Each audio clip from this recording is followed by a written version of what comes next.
pongo a grabar, no hay problema. Ahí está, ya me puse. Perfecto. Ok. No, porque no sé si pueden grabar dos personas al mismo tiempo, ese tipo de cosas, por eso. Entonces, esperen, yo tengo que hacer, además de, tengo que pasar ahí, hice el lío, me parece. ¿Ven algo ustedes? ¿Qué están viendo? Se ve como- Vemos como repetido. Sí, Ah. a mí me pasaba lo mismo, me parece. Si no, no maximizas. Ahí está. Ahí está. ¿Ahora ahí se ve. sí? Sí. Listo, bárbaro. Bien, y entonces acá tengo que ir para atrás.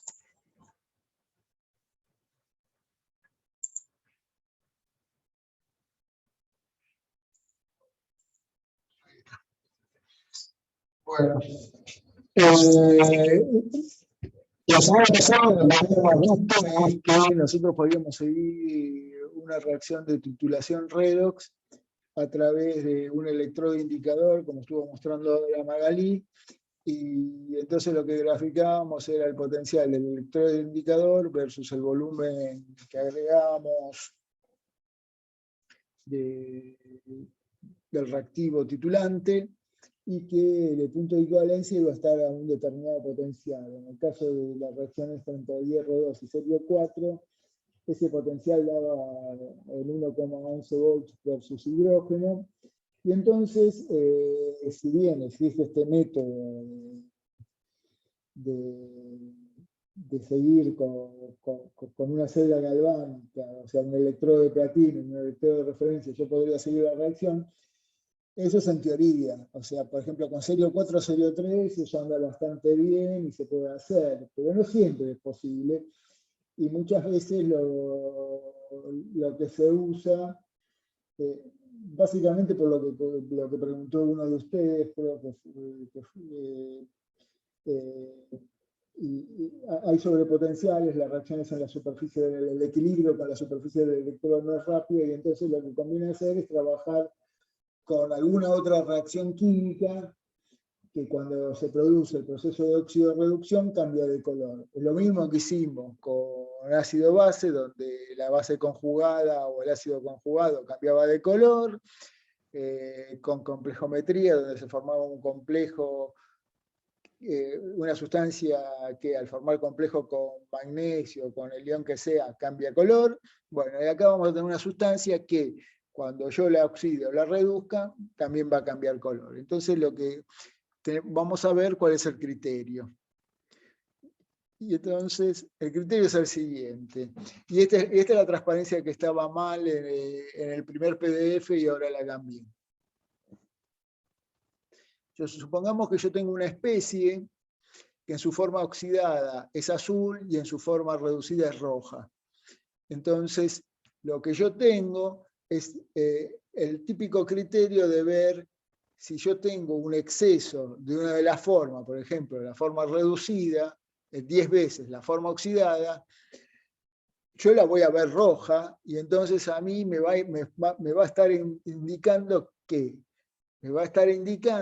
estoy en la forma roja, es que estoy en este lugar, por lo menos estoy acá, o sea, en este punto, acá está el E0, acá estoy menos 60 volts, si es el caso de n igual a 1, 60 milivolts, perdón, si es el caso de n igual a 1, y el color predominante es roja. Y cualquier valor de potencial, o sea, la primera parte de la curva, si yo la voy a titular de manera tal que la voy a oxidar, va a estar como color rojo. Y acá todavía va a estar como color rojo. Y después, cuando yo me pase y tenga que el exceso esté en su forma oxidada y por lo tanto esta relación sea 0,1, o sea, voy a estar acá, 60 milivolts por encima del E0 de la cupla, yo lo que voy a tener es que color azul. Entonces, como criterio para utilizar uno de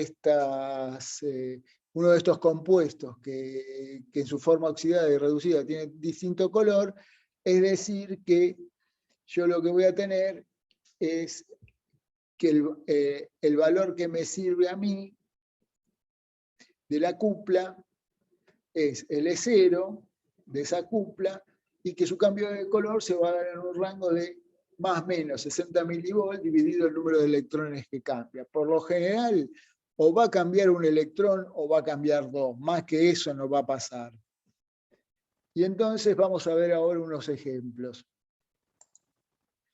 Bueno, con el criterio de más o menos 60 milivolts sobre M, yo tengo una serie de compuestos que puedo utilizar como indicadores. Y fíjense que los valores de cero que tengo, los cambios de color.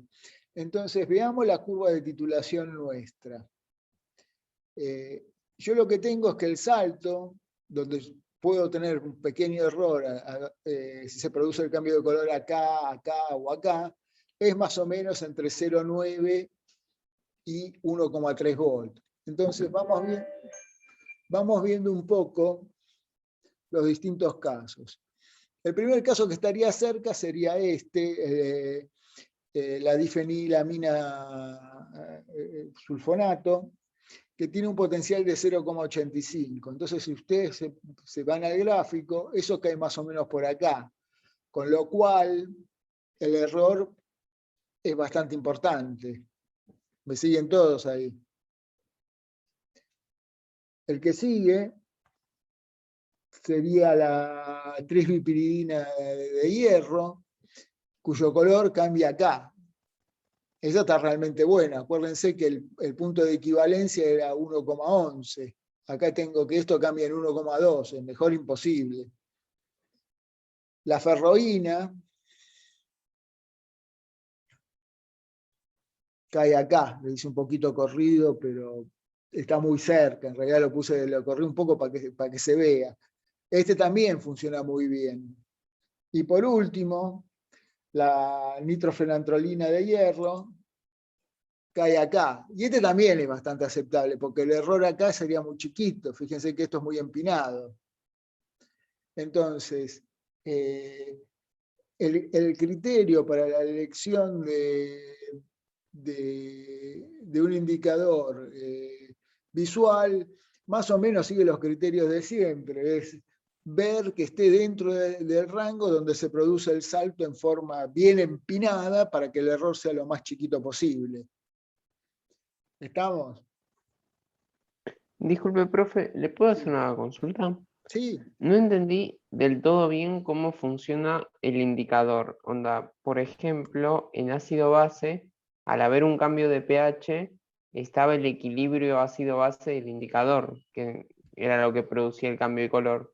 Pero acá no entiendo por qué se produce el cambio de color en el indicador. Porque acordate lo que yo hacía.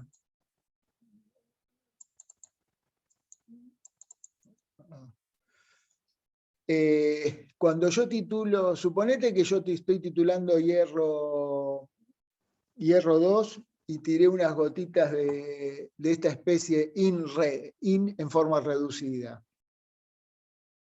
O sea, vos cuando hacías ácido base, ¿qué hacías? Tenías tu muestra de ácido clorhídrico y tirabas unas gotitas de fenolftaleína. ¿Estamos de acuerdo con eso? Sí, sí. Bueno, acá vas a hacer lo mismo. Vas a agarrar y vas a tener tu muestra de hierro 2 y, a ver si lo podemos ver de vuelta, y le vas a tirar unas gotitas de ferroína. La ferroína va a estar en forma reducida. Entonces, tanto el hierro 2 como la ferroína, alguno de los dos va a reaccionar con el serio 3, perdón, con el serio 4, y se va a oxidar. Al principio de la titulación, vamos para atrás,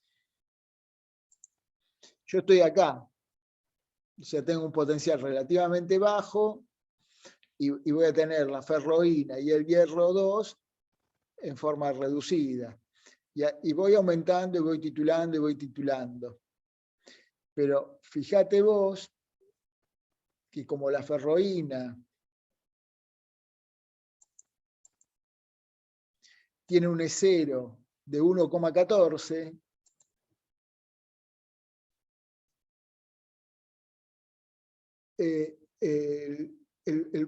cuando yo esté titulando todo el hierro 2, la ferroína va a seguir estando en forma reducida. Y por lo tanto, como la voy a seguir teniendo en forma reducida, la voy a seguir viendo roja. Recién cuando me pase del E0 de la ferroína, que está acá, no, uno más me parece. No, está bien, es acá. Está acá. Recién cuando me pase de este valor, va a cambiar netamente su color y me voy a dar cuenta. ¿Te das cuenta? A lo que voy es que la ferroína no va a estar completamente oxidada o oxidada en una relación 10:1, recién cuando yo haya puesto una cantidad de hierro, perdón, una cantidad de cerio que me permita que el potencial esté por encima de este valor. ¿Me seguís? Ok, puede ser algo similar a los diagramas de Purbaix. No, nunca supe cómo De Purvé, cómo se pronuncia. no, Claro, los diagramas de Purvé son otra cosa. Los diagramas de Purvé son no, una relación de sí, del estados de potencial con el oxidación pH. de una determinada especie, por ejemplo, hierro, dependiendo del pH, por lo general. No, claro, pero a un dado pH fijo, ponele, había para dado potencial había una especie estable del hierro. Ah, bueno, acá lo mismo, sí, está bien. Acá Claro, listo, excelente. por debajo de este Entonces, potencial, la forma más estable es la ferroína reducida.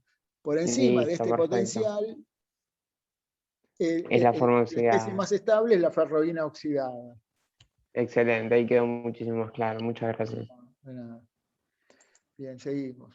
Bueno, y ahora vamos un poco a los reactivos utilizados. Acá hay una variedad más grande de reactivos, porque las reacciones son, o sea, lo que comparten todas estas reacciones es el intercambio de electrones, pero entre sí pueden ser muy diferentes. No es como en el caso de ácido-base, que es siempre protón con oxidrilo y la neutralización, o en el caso de complejos que yo creo que el 90% de los casos que existen en la vida real debe ser hepta que compleja algún ion metálico. Entonces es mucho más limitado. Acá la cosa es bastante más compleja. Las reacciones pueden intercambiar más de un electrón y no siempre las reacciones son rápidas. Acá yo escribí algunas consideraciones. Otra cosa que también es un problema es que las soluciones acuosas por lo general tienen oxígeno disuelto y el oxígeno es un oxidante, con lo cual puede ser una interferencia importante en la reacción. La otra cosa que también es importante es lo que les acabo de comentar. El mecanismo de la reacción en la mayoría de los casos es más complejo que simplemente el intercambio de electrones. Nosotros usamos el ejemplo más lindo y más fácil de todos, que es hierro 2 con cerio 4. Y ahí lo único que hay es un cambio de electrones entre una especie y la otra. Pero recuerden ustedes qué pasa cuando, por ejemplo, usan como un oxidante permanganato. El permanganato pasa a manganeso 2, se forman 5 moléculas de agua, 4, no me acuerdo, 4. 4 moléculas de agua, se intercambian 5 electrones y llevo a manganeso 2, y más vale que lo hagan medio ácido. Vamos a ver que es bastante complicado. Lo mismo pasa con dicromato.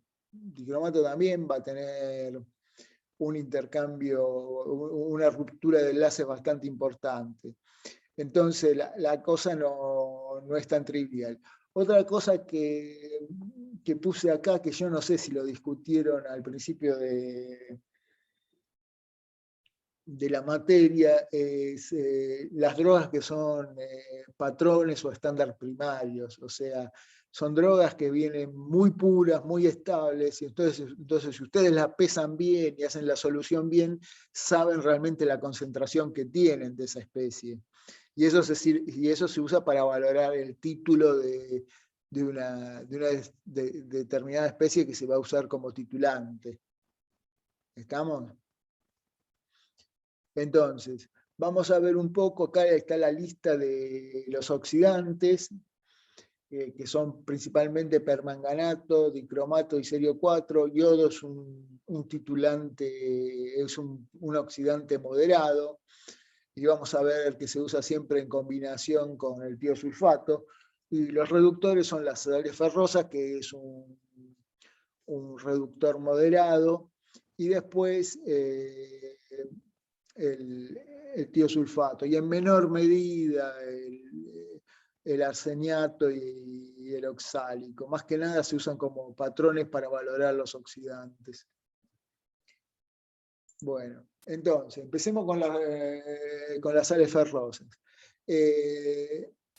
Desde el punto de vista experimental, lo que tiene de bueno es que son fáciles de conseguir, y por lo general la cupla hierro 2, hierro 3 tiene reacciones rápidas, y eso es bueno para las titulaciones. Y como sal de amonio, la sal de Mor, que es una sal de amonio hierro, es bastante estable, pero hasta ahí no más. O sea, en medio neutro se oxida fácilmente con el oxígeno, entonces lo que se hace es trabajar por lo general en medio ácido. Aparte me imagino también por una cuestión de que el hierro 3, si no estás en medio ácido, una vez que se forma el hierro 3 empieza a formarse un precipitado, no sería nada muy agradable de estar trabajando. Y se puede, por lo general, una vez que uno hace estas soluciones, el título aguanta por un día. Estas son las típicas titulaciones que se hace, o sea, sirve para determinar peróxidos orgánicos, nitrato, clorato y perclorato. Y una cosa que vamos a ver en uno de los problemas es que por lo general el procedimiento involucra usar un exceso de hierro 2, y entonces después se titula el hierro 2 por retorno con dicromato. Por lo general lo que se hace en realidad es hacer una titulación en forma paralela con dicromato de una alícuota similar de hierro 2 a la que gastamos. Entonces, no tanto es que uno titula por retorno el exceso, sino ve lo que gastó de hierro 2 en un caso y ve lo que... perdón, estoy haciendo el lío. Lo que uno hace es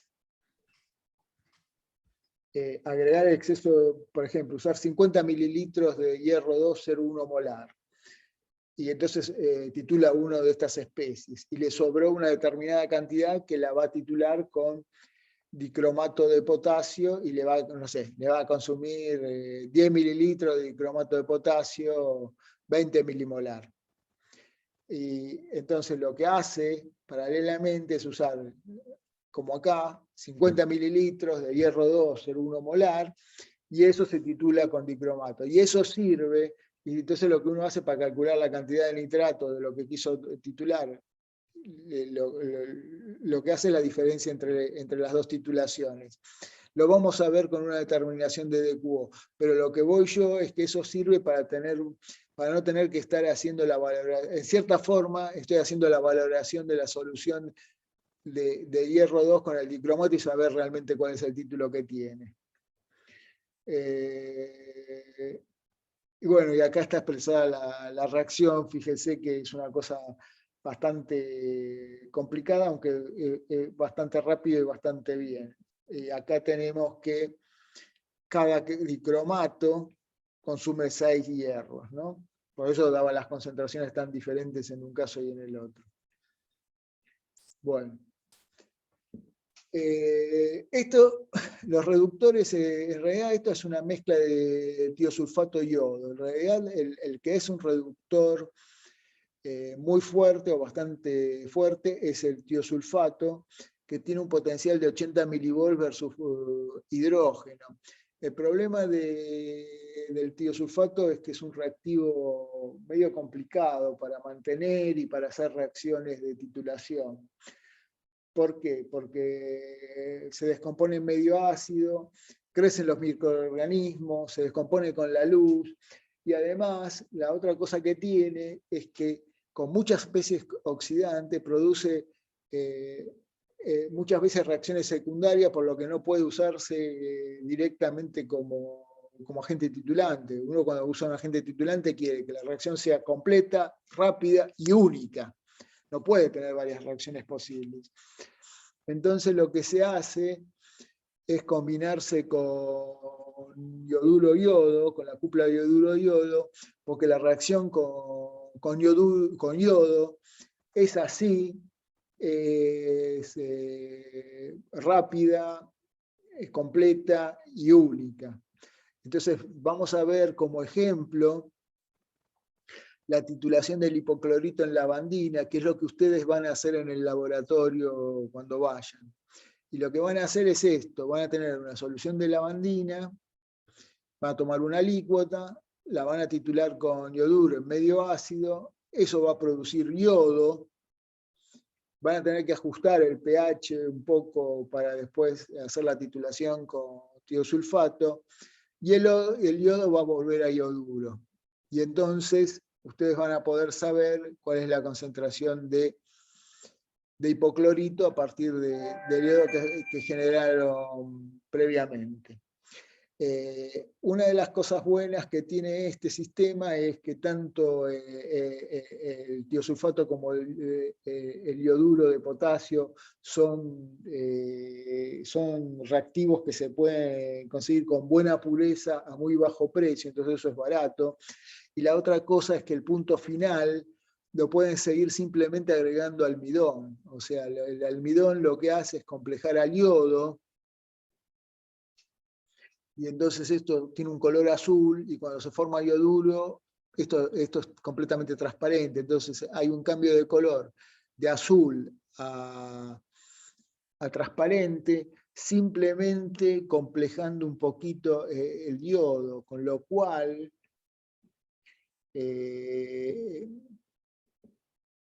se salvan de tener que poner un indicador redox.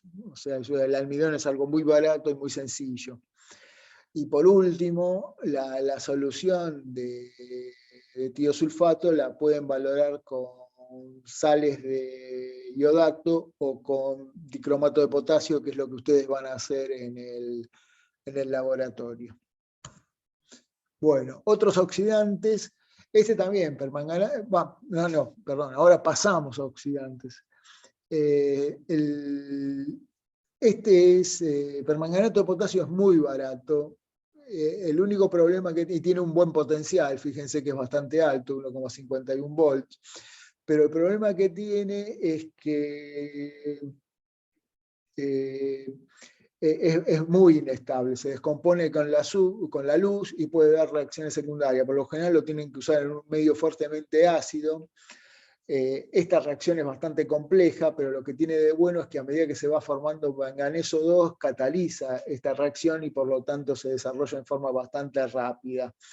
Y la otra cosa que recuerden ustedes, el color que tenía el permanganato, violeta muy intenso, por más diluido que sea la solución, mientras que el manganeso 2 prácticamente sin color, es un rosado muy, muy, muy tenue. Entonces el punto final lo da prácticamente cuando todo el permanganato pasó a manganeso 2. Esto, por ejemplo, el que es pobre titula el agua oxigenada con esto. Este reactivo es muy bueno, es el serio 4, el problema que tiene es que es muy caro, pero comparado con los otros, y también necesita un indicador porque acá no hay ningún cambio de color y entonces por lo general se usa la fenantrolina, un complejo de fenantrolina. Y bueno, y la valoración se hace en ambos casos con oxalato de sodio, aunque el serio 4 se vende o sea, depende de la calidad que uno compra. Si uno compra un serio 4 de alta pureza, lo puede usar prácticamente pesándolo, y si uno compra algo de menor calidad, lo que puede hacer es valorarlo. Seguimos con los oxidantes. Este oxidante es el dicromato de potasio. tiene un potencial un poquito más bajo, pero lo que tiene de bueno el dicromato de potasio es que ustedes lo pueden hervir, o sea, las reacciones no son muy rápidas, pero pueden titular por retorno. Y entonces, calentándolo, llevándolo a ebullición, oxida cualquier cosa. Y lo que se hace para determinar la demanda química de oxígeno es un criterio para ver cuánta carga orgánica, cuánta materia orgánica está contaminando el agua. Eso vamos a ver un problema. Hay un problema en la guía. Y entonces ahí, por lo general se lo usa combinado con hierro 2 y el cambio de color no es tan bueno como en el caso del permanganato, y se usa difenilamina como indicador por lo general. Por último, el yodo, que puede pasar a yoduro, es un oxidante moderado y como vimos antes se usa en combinación con el tiosulfato, o bien, esta es una reacción muy importante que van a ver en bromatología porque se usa por lo general para ver trazas de agua en alimentos, también se usa para ver trazas de agua en otras cosas, pero en alimentos se usa mucho. Y la reacción es la reacción entre yodo, dióxido de azufre, y esto se hace en un medio, en un solvente orgánico como piridina. Tiene que estar todo bien seco y el único que aporta agua es la muestra. Entonces, las cantidades catalíticas de agua permiten que esta reacción suceda en forma rápida, y entonces fíjense que el yodo se reduce a yoduro y el sulfito pasa a sulfato. Y bueno, acá ya van a ver que como el problema es mantener un poco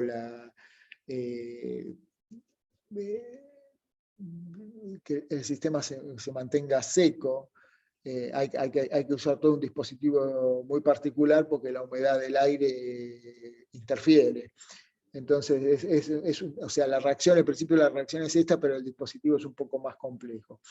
El otro reactivo que es un buen oxidante, pero es difícil de manipular, es el bromo. El bromo puede producir quemaduras muy feas en la piel y por lo tanto no se usa como bromo, y por lo general lo que se hace es o generar a partir de una mezcla de bromato-bromuro o electroquímicamente a partir de la oxidación de bromuro aplicando un potencial a un electrodo. Y se usa mucho, y hay normas para eso, para titular compuestos orgánicos, por ejemplo, doble ligaduras en aceite, porque los bromuros entran inmediatamente el bromo entra inmediatamente en la doble ligadura y satura el aceite, o por ejemplo compuestos aromáticos que también los broman en forma bastante fácil, bastante rápida. Bien. ¿Qué más tengo? Y por último, los agentes auxiliares. Esto es cuando nosotros queremos cambiar el estado de oxidación de una especie antes de titularla. Lo que se puede hacer es o bien reducirla, y en ese caso lo que se hace por lo general es armar una columna con granallas de plata o de zinc, y vamos a ver ahora cómo se prepara cada una. Y lo que hago es pasar la muestra por esta especie de filtro donde tiene la columna con las granallas que correspondan. Yo hago vacío y esto pasa con una relativa velocidad y la especie se reduce. ¿Cuál es la diferencia entre estos dos reductores de Walden y de Jones? Bueno, el de Walden son granallas de plata a las que le paso clorhídrico y se forma cloruro de plata. Al formarse cloruro de plata baja el potencial y entonces la plata se comporta como un reductor. No muy fuerte, pero un reductor al fin. Y entonces hay una serie de reacciones que son posibles. Mientras que el reductor de Jones, lo que hago es poner las granallas de zinc, mezclarlas con mercurio, se forma una amalgama, y esa amalgama lo que permite es sacarle la capa de óxido que tiene el zinc y hacer del zinc una especie muy reactiva. Y entonces se convierte en un fuerte reductor. Y esto creo que vamos a ver un ejemplo de la guía, donde vemos que acá vanadio, que tiene un estado de oxidación 5, pasa a un estado de oxidación 4, mientras que en este caso, de un estado de oxidación 5 pasa a un estado de oxidación 2. Ven, acá tomó un electrón y acá tomó 3 electrones. Entonces, y acá por ejemplo, este titanio 4 no es posible reducirlo, pero en este caso sí lo reduce a titanio 2. Lo mismo que cromo 3, acá no pasa nada y acá pasa cromo 2. Entonces uno con esto puede elegir qué especie quiere reducir y hasta qué estado de oxidación lo quiere reducir. Entonces me da a mí, cuando tengo mezclas de especies, me da a mí la posibilidad de poder determinar en forma específica, selectiva, una de esas especies. Y por otro lado, se puede hacer lo mismo con agentes oxidantes. En el caso de los agentes oxidantes, se usan de distinta manera.